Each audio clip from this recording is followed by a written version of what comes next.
Hello mga ka-option, niyaya ako ng mga kasama ko sa MLGC na mag-stream daw kami. Sinabi ko sa kanila na ako ang magro-roam. Hello? Pwede ba ako mag-room? Mga idol? Ako na room, ako room. Mga lodge. Sige, room ka. Nag-show agad ako ng hilde ko. Umiipal naman si Florin, gusto akong agawan ng role, halata naman na mababa ang win rate niya. Ay, ano yan? Nang marinig niyang May nagreklamo gagawa ko ako dito. ay nahiya siya kahit Sino alam this one? namin na walang hiya siyang tao. Ako lang dapat ang room. Yan, maganda yan. Yan. Gusto ko. Idol na kita ngayon, S1. Nag-chat ang kasama namin na Leila, Kahit Hanabi ano, lang ang basta kanyang kayang saan ka gamitin. masaya.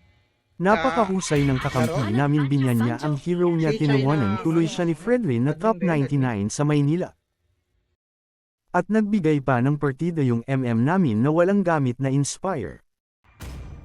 Nagulat kami sa sinabi niya na warrior pa lang siya, hindi pa nakakaapak ng elite, kaya magpapabuhat lang ito sa amin. Marami ka pa palang kakaining bigas, par. Nag-start na ang bakbakan sa Land of Dawn. Palag-palag na to, par.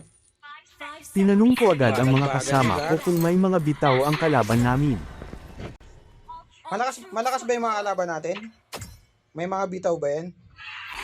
Sumagot sila na hindi daw at nagyabang si Warrior Mia na taga-buhat daw siya nila, mayabang Ay, hindi itong malakas. dalawang hero lang ang alam. Kaya pala eh. Wala pala silang kakainin sa atin eh. Ay, hinabol ako. Ito, palag na. Nagkasantukan agad. Hina Elawan ni si Carmilla Lantern Flare Dress. Papakainin natin yan ng hilaw na bigas. Papakainin kita, boss, ng hilaw na bigas. Lapit ka lang sa akin, ah. At namatay si Carmilla dahil sa sobrang ilaw.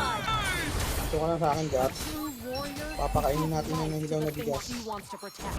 Papakainin ko yan ng hilaw na bigas ang liyo na yan. Nagrereklamo si Warrior Mia. Ay, nag-retry na, ah. Dalawa kami ni Sai ang nagpapahirap kay Leomord sa farming. At dito pumalag silang tatlo, kaya nabigyan ako.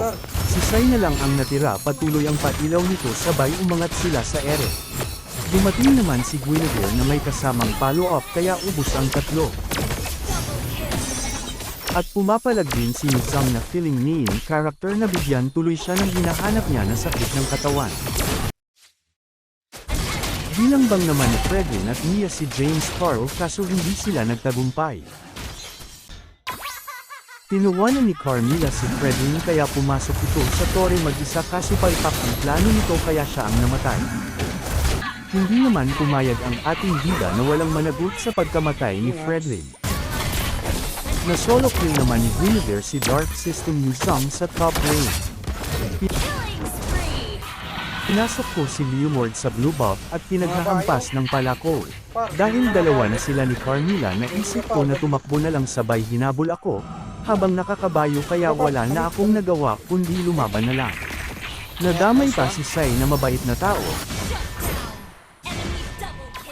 Habang nagpapagong si Fredlin, pinasok naman namin si Leomord sa red buff. Nahiya siya kaya umalis na lang. Ingat. Pagkakuha naman ng pagong ay bumaba si Dark System Yuzong para magpakit sa amin. At nagkaroon ng rambolan. Papalag ka, boss. Papalag ka, boss. Papalag ka, boss. Gusto, boss. Papalag ka, boss.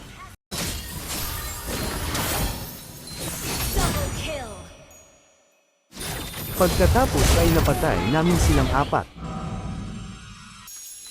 Si Sai naman ay masayang nagpapailo ng minion sa mid lane, bigla itong tinamaan ng bala ni Queen. Buti na lang may bawi ito, pinatay ni Guinevere si Dark System Yuzong. Grabe, oh. Samantala ang ating bida ay dumalaw sa gold lane para tapusin si James Carl na masyadong malalim. Tapang mo, Lods. Dadalawin na naman namin si Leomord sa red buff at pinag-awayan namin ito. Papalag kami, boss. Ginamit na ni Leomord ang kabayo niya habang pinapailawan ni Sai. Nagkapatayan at naubos sila dahil kay Guinevere. Ubus sila, boss. Sa baba naman ay inaabangan ni Warrior Mia at Fredlin si James Carl at napatay nila ito. Sa blue buff na naman kami nagdigmaan 4 laban sa 4 matira matibay. Michelle, boss. Ito, ano, tapang, oh. Nakakala mo kami. Unang nawala si Kimi, sumunod ang ating bida at si Warrior Mia. Pinasok ni Sai sa torre sabay namatay. Pinagbiganti naman siya ni Fredlin, pinatay nito si Leomord. Sinira naman ng malakas naming Guinevere ang torre ng kalaban. Red Magkakaroon na naman ng madugong digmaan sa red box. skill, no? Push yan, Gar. Push yan, pa. Push kayo, pa. Bumalik ka, pa. Pati si Kimi hindi pinatawad ni Fredlin. Pagkatapos ay sinunood naman Basagin ang torre sa mid lane. At nagreklamo si Kimi na lag daw siya. Si Lods din. Kaya, Nakasalubong ko si James Carl sa daan kaya nagsantukan kami, napasobra ako ng pagpalo sa kanya kaya nalugi ako sa torre. puta. Nag-conceal naman si Warrior Mia para bawian si James Carl. Sa kasamaang palad na sawi siya at sumunod na rin si James Carl dahil nakarma ito. Samantala si Dark System Nizam ay may nalalaman pang patago-tago sa damo, mamamatay din naman siya. Sa bot lane naman pinapailawan ni Sai si Carmilla at Leomord. At dumating si Fredlin sabay nag-SS sa hangin. Hinabol niya si Leomord dahil napahiya siya sa lahat ng manunood, sabay inusok sa puwet. Namatay na naman si Carmilla dahil sa pailaw ni Sai. Masaya naman si Fredlin dahil na-solo niya ang pagod. At diretsyong dinobog niya sa taas si Dark System Nizam. Tinatake ko naman si James Carl para makaganti sa kanya kaso 4 sila. At nakakabayo pa si Leomord. Samantala nauntog si Guinevere kaya wala na siyang nagawa kundi tanggapin na lang si kamatayan.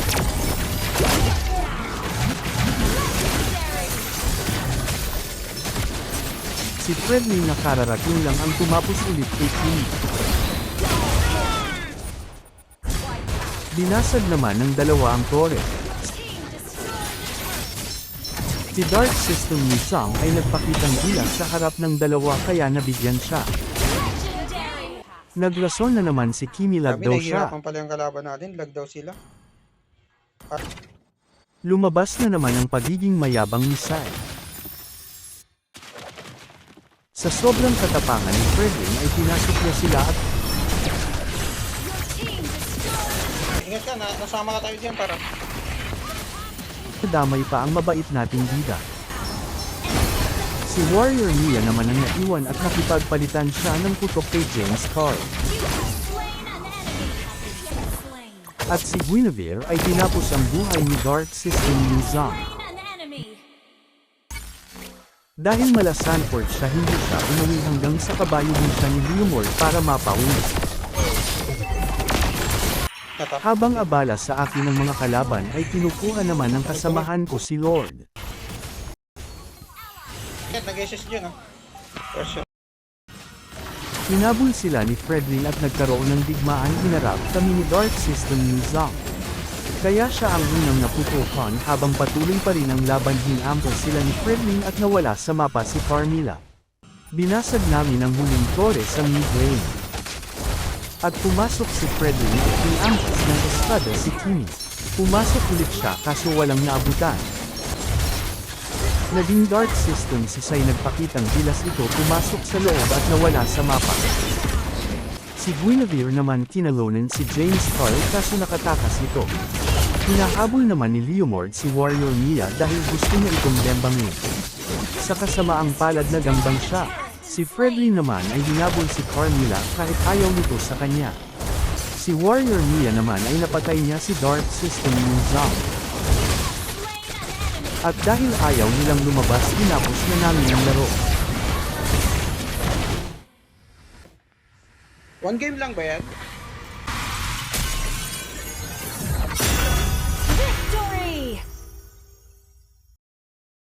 At dito nagtatapos ang pakikipagsapalaran ni Amazona sa mundo ng mga Dark System. Maraming salamat po sa panunood nyo, mag-subscribe o pal-oin nyo na lang ako kung gusto nyo.